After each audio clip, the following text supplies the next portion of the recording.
Ketika ada pilihan pemenang karya arsitektural Istana Negara di calon ibu kota baru diumumkan, saya ilfil. Maaf ya, asli saya hilang feeling, ilfil. Bukan pematung atau perupa yang karyanya luar biasa tersebut yang membuat saya ilfil. Namun lebih karena keilmuan arsitektural ruang, bangunan tata kota yang bablas gak berkarakter itu yang saya lebih melihatnya tidak keren. Mungkin ilmu saya rendah, jauh lebih rendah dari si pemilih yang memenangkan karya perupa legendaris tersebut. Tapi dalam hati saya berkata, toh nanti kalau New Mind menjabat, ibu kota baru gak akan jadi kenyataan dan pindah ke Penajam tersebut.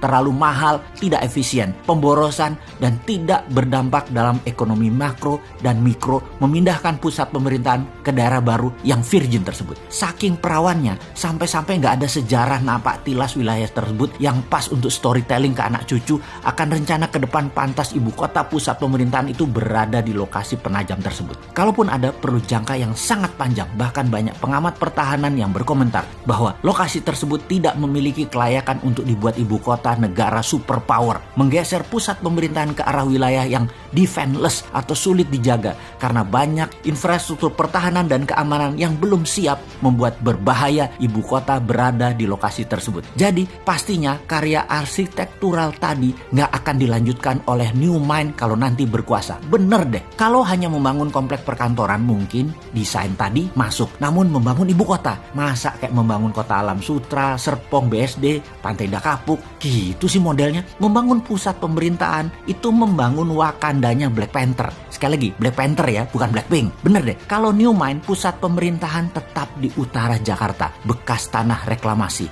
Sekalian buat benteng laut utara Jakarta. 5.000 hektar itu New Wakanda. Full teknologi, full digital, paperless, kontrol satelit, telekomunikasi jalur baru, e-rupiah, digital aset, dan banyak lagi ke depannya yang dunia pemerintahan butuhkan. The real e-government. Masa membangun ibu kota di abad 21 kayak membangun properti perumahan gitu sih? Hanya casing doang.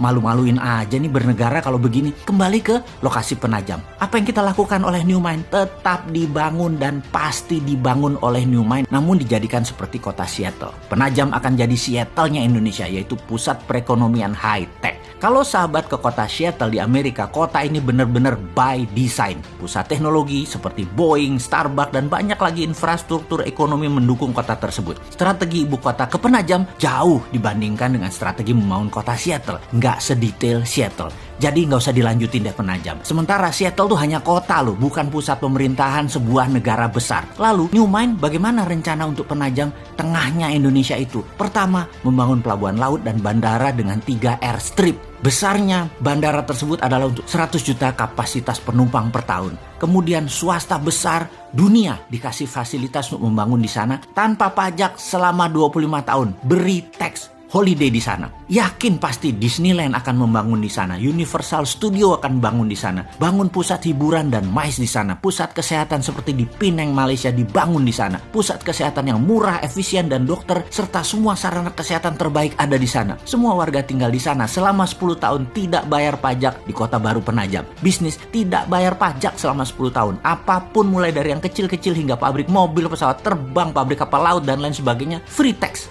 Berlaku e-rupiah di Penajam dan pendanaan lewat SWF e-rupiah printing money di Penajam. 2.000 triliun dibanjiri di Penajam dengan e-rupiah setiap tahunnya selama 15 tahun ke depan. Yakin pasti 2 juta populasi akan pindah dalam 5 tahun ini dan 10 juta populasi akan ada di 25 tahun dari sekarang. Indonesia di tahun 2045, Penajam adalah darlingnya Indonesia. Kemudian pusat pemerintahan di pulau reklamasi yang sekaligus membangun Great Giant Wall, dam laut untuk menahan banjir Jakarta serta pertahanan laut utara pusat pemerintahan tersebut. Di sana adalah e-government pertama di dunia dan e-rupiah pendanaannya. Aduh, jadi kangen masa depan. 2024 kok masih jauh ya.